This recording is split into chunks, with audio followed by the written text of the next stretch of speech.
Glava 8. Jesi li voljan da budeš sluga? Ništa u Novom Zavetu nije jasnije od toga da Gospod Isus očekuje od nas da zauzmemo nisko mesto sluge. Ovo nije samo još jedna dodatna obaveza koju želimo ili ne želimo da preuzmemo po svojoj volji. To je sama srž ovog novog odnosa koji učenik prihvata prema Bogu i njegovim bližnjima, ako on zaista hoće da upozna zajedništvo sa Hristom i bilo koliko svetosti u svom životu. Kada shvatimo poniznost i samoispražnjenje, što je uključeno u istinsko biće sluge, to postaje dokaz da će samo oni koji su pripremljeni da žive samo pod senkom Golgote, uvek duboko razmišljajući o poniznosti i slomljenosti Gospoda Isusa za nas, biti spremni za taj položaj. Pošto smo detaljno pristupili ovoj temi i njenoj ličnoj primjeni u našem životu, postoje 3 uvodne stvari koje treba da se kažu i pripreme nas da razumemo niski i ponizni položaj koji on želi da mi zauzmemo.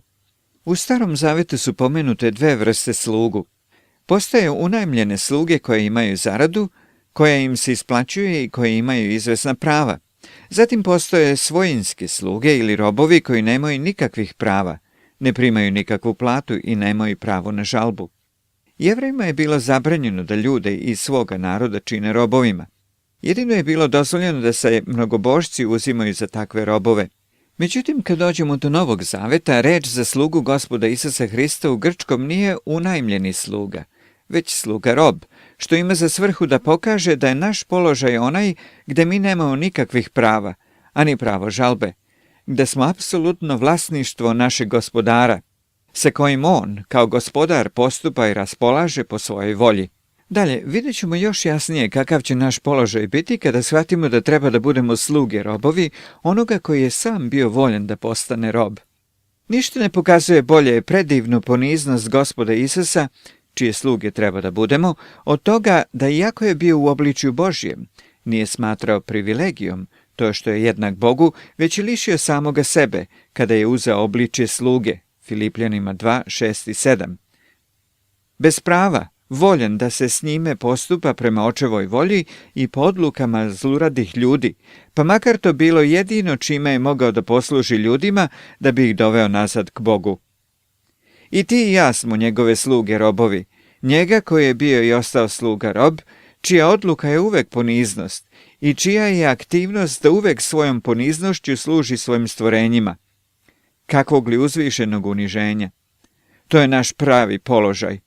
Kako li nam ovo pokazuje šta znači biti pod vladavinom Gospoda Isusa? Ovo nas vodi nešto dalje. Naše služenje Gospodu Isusu iskazuje se u našem služenju svojim bližnjima. Pavle kaže: jer mi ne objavljujemo sebe same, nego Hrista Isusa Gospoda, a sebe smatramo vašim služiteljima Hrista radi. 2. Korinćanima 4 i 5. Koliko je nisko mesto koje zauzimamo prema Gospodu Isusu, prosuđuje on sam prema tome koliko nisko mesto zauzimamo u našem odnosu prema našim bližnjima. Nespremnost da se služi drugima na ponizan način i način koji košta, on shvata kao nespremnost da se njemu služi i mi na taj način stavljamo sebe van zajedništva sa njim. Mi smo sada u poziciji da sve ovo mnogo više primenjujemo lično na naše živote. Bog mi je pre izvesnog vremena progovorio kroz Luku 17, 7 do 10. Koji će od vas, kad ima slugu koji ore ili čuva stado, pa se on vrati kući s polja, reći: dođi odmah i lezi za trpezu? Zar mu neće reći: spremi mi šta ću večerati, zapregni se i služi mi dok jedem i pijem, pa posle toga jede i pij? Da li je zahvalan sluzi što je učinio ono što je bilo zapoveđeno? Ne mislim da jeste. Tako i vi govorite kada svršite sve što vam je naređeno. Mi smo nekorisne sluge. Učinili smo što smo bili dužni da učinimo. Ovdje vidim 5 osobina sluge roba. Pre svega, on mora biti voljan da ima jedan posao iznad drugog koji mu je stavljen u dužnost, a da mu se ne da razlog za to. Na kraju teškog dana na polju, sluga u priči mora odmah da pripremi gospodarev obrok, a i povrh toga mora da čeka kod stola, i sve to pre nego što je pripremio hranu za sebe. On je samo otišao i učinio to, ne očekujući ništa više. Kako li smo samo mi nespremni za ovo? Koliko brzo ima gunđanje i gorčine u našim srcima kada se ova vrsta posla očekuje od nas. Ali onog trenutka kada počnemo da gunđamo, mi postupamo kao da imamo prava, a sluga rob nema ni jednog.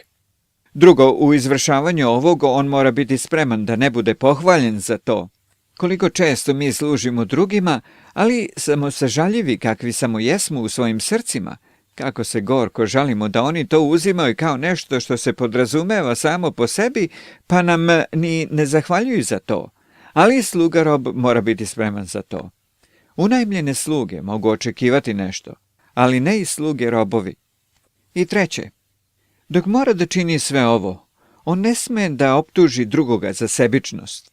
Pošto sam pročitao ovaj odlomak, nisam mogao a da ne osjetim da je gospodar bio prilično sebičan i bezobziran, ali takve optužbe nije bilo od sluge roba. On postoji da služi interesima svoga gospodara i ne može da utiče na sebičnost ili nešto drugo svoga gospodara. Ali mi možda možemo da dozvolimo sebi da nas drugi tlače i spremni da možda ne budemo pohvaljeni za ono što radimo. Ipak, koliko optužujemo druge u našim mislima za sebičnost, ali to nije mesto sluge roba. On u sebičnosti drugih ne treba da pronađe ništa drugo do daljnju priliku da sebe ponovo poistoveti sa svojim gospodom kao sa slugom svih. Međutim, postoji još i četvrti korak do koga moramo doći. Dok činimo sve ovo, nema osnova za ponos ili samočestitanje. Mi moramo da priznamo da smo nekorisne sluge, to jest da sami po sebi nismo ni od kakve prave koristi Bogu ili ljudima. Mi moramo ponovo i ponovo priznati da u meni, to jest u mome telu, dobro ne obitava. Rimljanima 7:18. Da ako smo tako učinili, nema nikakve hvale za nas, čija su srca prirodno sujetna i tvrdoglava, već samo za Gospoda Isusa koji stanuje u nama i koji nas je učinio spremnima. Jačina našeg ja je potpuno poražena petim i posljednjim korakom. To je priznanje da onim što smo učinili i podnosili putem krotkosti i poniznosti, ni za mrvu nismo učinili više nego što je to bila naša dužnost da učinimo. Bog je stvorio čoveka da bi on mogao da bude Božji sluga, rob. Čovekov greh se jednostavno sastojao u odbijanju da bude Božji sluga, rob. Njegovo obnavljanje stoga može biti samo obnavljanje njegovog položaja sluge roba. Prema tome, čovjek nije učinio ništa naročito vredno kada je pristao da zauzme ovaj položaj, jer je bio stvoren i otkupljen za samo tu stvar. Ovo je onda put krsta. To je put kojim je Božji skromni sluga rob prvi koračao radi nas i ne trebamo li mi sluge roba sluge da koračamo još uvek.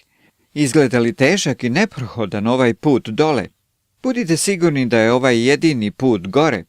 Bio je to put kojim je Gospod Isus dospeo do trona, a to je i put kojim mi također dospevamo do mesta duhovne sile, autoriteta i plodnosti. Oni koji koračaju ovom stazom su svetle, srećne duše, koje se prelivaju životom svoga Gospoda. Oni su otkrili da će onaj koji se ponizi biti uzvišen, biti istina za njih kao i za njihovog Gospoda. Tamo gde je ranije poniznost bila neugodni uljez, koga je s vremena na vreme trebalo podnositi, sada je sadružnica njihove duše s kojom su se sjedinili zauvek.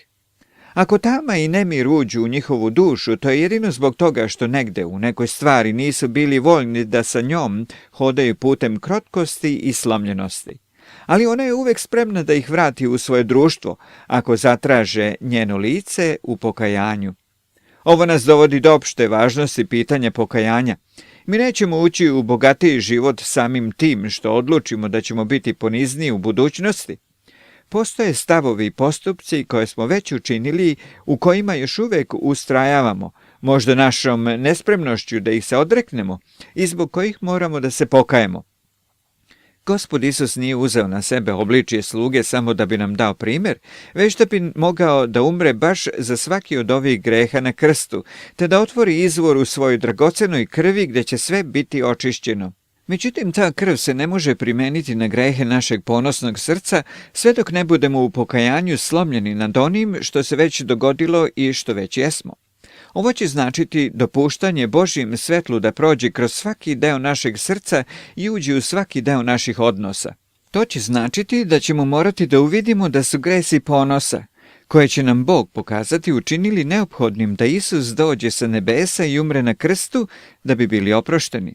To neće značiti da ćemo moliti samo da nam On oprosti, već ćemo također moliti druge.